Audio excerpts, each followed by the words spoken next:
दिवसाची सुरुवात येशूबरोबर. आपण लहानपणी पुष्कळ अशा गोष्टीची पुस्तकं वाचायचो. त्यामध्ये जंगलाच्या काही गोष्टी असतात, प्राणी एकमेकाशी बोलायचे, वाघ, सिंह, अस्वल वगैरे ते एकमेकाशी बोलायचे. अशा प्रकारचे काल्पनिक गोष्टी आपण ऐकायचो. त्यामध्ये इसाप नीती नावाचं एक पुस्तक असायचं.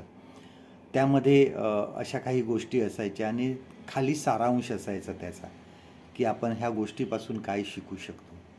आणि अशीच एक त्यामधली गोष्ट आहे काल्पनिक, की 3 बेडकांची मैत्री आपसामध्ये असते आणि ते नेहमी फिरायला जायचे. एक दिवस ते फिरायला गेले असताना अजून 2 बेडूक त्यांना नंतर आले आणि त्याला मिळाले आणि ते पण त्यांच्याबरोबर फिरायला लागले आणि सर्वजण जंगलामध्ये फिरत होते. आणि फिरत असताना ते एका खड्ड्यामध्ये पडले. त्यामधील 3 बेडूक खड्ड्यामध्ये पडले आणि हे जे 2 नंतर त्यांना मिळालेले होते ते वरच राहिले, ते वाचले. आणि मग हे खड्ड्यात पडलेले जे बेडूक होते 3 जण, ते खूप प्रयत्न करायला लागले, उड्या मारायला लागले, पण त्यांना जमत नव्हतं ते, कारण खड्डा थोडासा खोल होता आणि त्यांना ते उडी मारणं शक्य होत नव्हतं. आणि हे जे 2 वर बेडूक बसलेले होते, जे पडले नव्हते, ते त्यांना सांगत होते की अरे खड्डा खूप खोल आहे, तुम्हाला आता यायला जमणार नाही, तुमचं नशीब आहे, तुम्ही त्या खड्ड्यामध्ये पडला, आता काय करायचं, आपण काही करू शकत नाही. आणि अशा प्रकारचे शब्द त्यांच्या तोंडामधून येत होते. आणि त्यामुळे हे जे खड्ड्यात पडलेले होते ते जास्त जरा निराश होत होते. त्यांना ते खूप प्रयत्न करत होते, पण शेवटी त्यांना काही जमलं नाही आणि त्यामधले 2 बेडूक आहे ते बसून राहिले.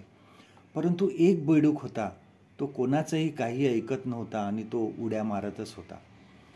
आणि तो थकला, थोड्या वेळ बसला, परत तो उडी मारायचा आणि एकदा त्याने उंच उडी मारली आणि तो खड्ड्याच्या बाहेर आला. आणि खड्ड्याच्या बाहेर आल्यावर त्याला खूप आनंद झाला. परंतु जे 2 बाहेर बेडूक होते तो त्याला मोठ्याने बोलू लागले की अरे आम्ही एवढं तुला सांगत होतो की जमणार नाही, किंवा आता खड्डा खूप खोल आहे, तुमच्याच्याने काही होणार नाही, परंतु तू आमचं ऐकत का नव्हतास. आणि ते खाली जे खड्ड्यात पडलेले 2 बेडूक होते त्यांनी ओरडून सांगितलं की तुमचं ऐकणार नाही तो, कारण तो बेडूक बहिरा आहे, तो ऐकू शकत नाही. आपल्या जीवनामध्ये बऱ्याच वेळेस असं होतं. आमच्या जीवनामध्ये अनेक कठीण प्रसंगांना आम्हाला सामना करावा लागतो. अनेक परीक्षा कठीण आपल्या समोर येतात. अशा वेळेस उत्तेजन देण्याच्या ऐवजी बरेच लोक असे असतात की त्यांच्या शब्दांनी आम्हाला निराश करत असतात, आम्हाला मागे खेचत असतात. निराश करणारे लोक आमच्यामध्ये अधिक असतात. तुझ्याच्याने होणार नाही, कठीण आहे, नको करू, तुझ्याच्याने ते जमणार नाही, अशा प्रकारचे शब्द वापरून ते आम्हाला निराश करत असतात. परंतु जे टीकेकडे दुर्लक्ष करून देवावर भरोसा ठेवून पुढे जातात ते जीवनामध्ये यशस्वी होतात.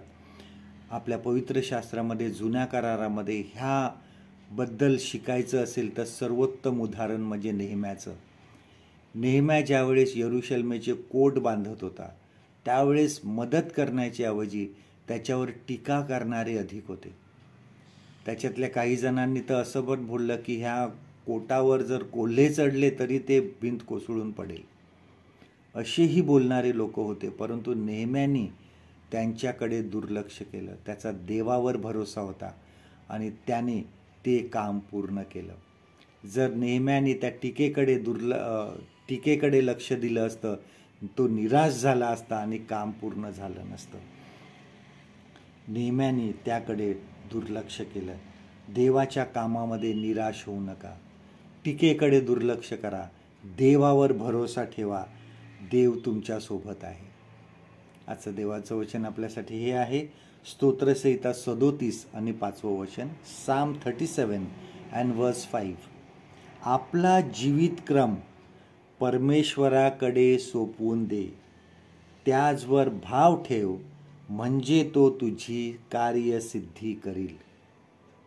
परमेश्वर करो आजचा दिवस तुमचा आशीर्वादित करो.